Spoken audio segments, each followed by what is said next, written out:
Welcome, Gaston and Michael. Thank you for being here. Thank you. Thank you so much for the invitation and the opportunity of getting to tell about our movie here. I want to start with an opening image of this film. We see a disintegrating boat in a desert of salt as far as the eye can see. What are we looking at there? Yeah, so that's going to be the dry lake bed of Lake Popo, which was the second largest lake in all of Bolivia. It's attached to Lake Titicaca, which is the largest lake in Bolivia and South America. And about 10 years ago, it dried out completely due to diversions for mining operations, that would be tin, for agriculture, and also climate change induced drought. And the people of the lake, from the title, what is that community? Describe that community for us. So the Uru community is exactly, it's like they call themselves people of the lake because they've been living for centuries surrounding that lake, on the lake, literally on floating boats, like for weeks, and hunting and fishing. And they have their main ancestral and identity connection is to the lake. They call themselves people of the lake, and their whole culture goes around it. But it disappeared, and we sometimes say that it was stolen also. And that's how what's what's about, right? How can they continue to be people of the lake with no lake now? So Gaston, tell me how you and Michael came to the story. What was your background before venturing on this project? So I was a documentary photographer traveling around Latin America and searching for stories related to climate issues and also human overdevelopment. And Michael was doing his undergrad thesis for Princeton University on water issues in Latin America. And that's when historian and photographer came together. We did this. We decided to do this short film because we realized that there was so much to be told, and it was such a visual story, and it was just one powerful example of how communities around the world, not just indigenous, but almost always, like, it's the most vulnerable ones, how they are affected by climate change and industrial pollution. Because this wasn't just the drought that made the dry lake, it's also the whole mining area that diverted its headwaters and contaminated its soils. Michael, there's a prominent credit at the start of the film that acknowledges this film is made with the collaboration of the community. Can you tell me more about that collaboration and how they informed the process? Yeah, absolutely. I mean, that collaboration has been integral to the process from literally day zero. We didn't even arrive in order to make a film, right? I arrived to do an oral history and archival history project about their relationship with this lake and how its disappearance has affected their identity, but also their political and economic standing in the region. And so it was always a collaboration in the sense that we met with the authorities and we presented to them what we wanted to learn and how we thought that learning that could help them materially. And so what they said is, well, one of the most important things for us is bringing this story to the world. And so Gaston and I had really just met at that time. Like we hadn't worked together before. And so we had met in Bolivia, and we kind of looked at our combined skill set, and we said, maybe there's a film to be made here. Clearly, this is not just a history project. This is a very urgent and timely, pressing issue. Maybe we can do something that's deeper than just an academic thesis and some photographs, but we can create a film that, and luckily it has been successful in doing so, can get to the world. And so the community was really, really, what was important to them was that global audience could be translated into material change on the ground. And so at every step, not just the production, but also, the editing and the creation of the impact campaign, we've been in contact with the authorities and heads of households, and also local advocacy groups that do legal work and environmental remediation, in order to plan the stages of how this global audience and this global impact can be translated onto the ground. So it's really been, asking them what are their needs and how can we use any funds we've raised, any attention we're getting in order to address those needs. So Gaston, in making the images for this film, I think of a moment where you staged some of these people of the lake in a rowboat on this salt bed. Obviously, they can no longer fish or use a boat like they used to. Talk to me about creating those images. So, as Michael said, it was like really in collaboration, and we were like totally open to every morning talking with the authority and saying, who could we interview today? Where can we go? And what do you think that what conversation would do you think that it's going to be cool to have? And one of the last days of production, it was like, let's go into the lake because sometimes there rains, there's a little bit of water, and then it dries up completely. And although there's water, there's no lake because the soils are contaminated. And we kept on driving for hour and a half, and suddenly we stopped because we couldn't go any further because there was no water, but it was like it would sink, the car would sink. So we stopped right next to their old abandoned boats, like literally they said this one was mine, this one was mine. I didn't come here for 5 years now. And one of the guys, Florencio, which is our associate producer and also the authority of the community, said, I don't know if I'm gonna come back here, so take a picture of me. And that's how kind of it started. And there was like I don't know, maybe 20 minutes, half an hour kind of time stop for me in that way. Like it was a flow state in which things started happening. And we were with four of the community members.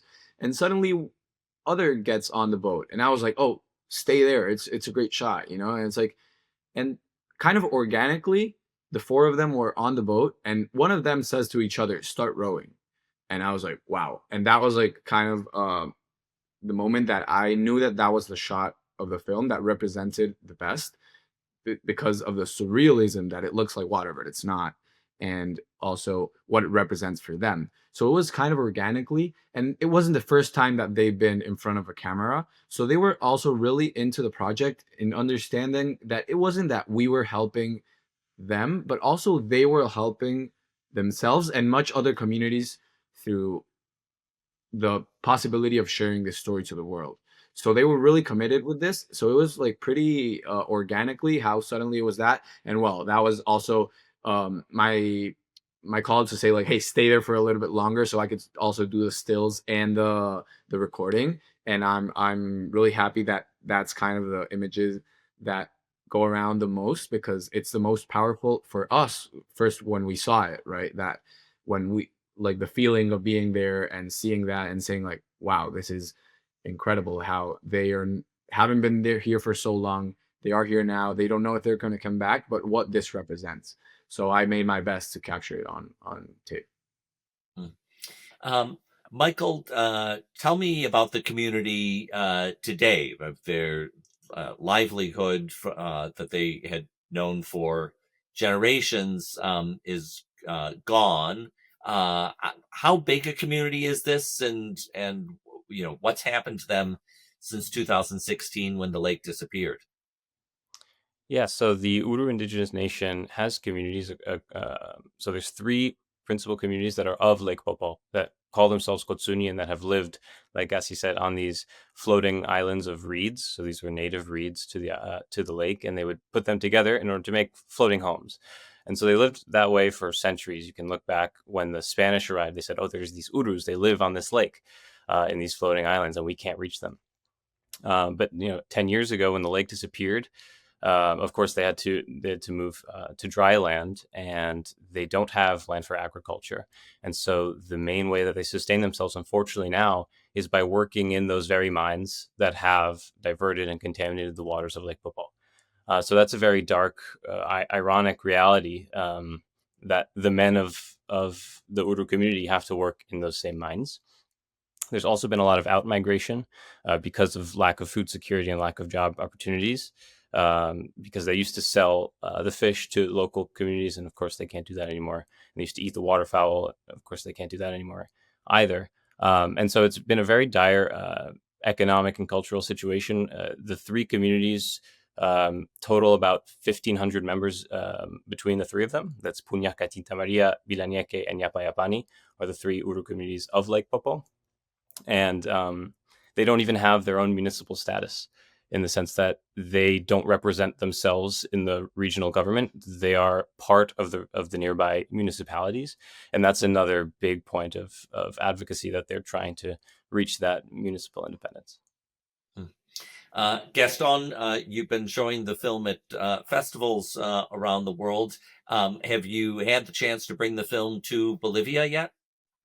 Okay, so we are gonna screen it in Oruro Film Festival, which is the biggest city near to the lake next month, and that's a big one because there's a lot of people that really know the Urus. That a lot of people that when we were there, they were saying, "Oh, when I was little, I went to the lake to buy fish from the Urus, and now there's no more." So it's gonna be we're really excited about that. And we all obviously sent the short film to them, but we're trying to do this winter a screening in the community to make it a little bit bigger than just sending the file, and trying to make them, you know, they care about the movie being all around the world, but what they really care about is the film success, bringing material change to the community.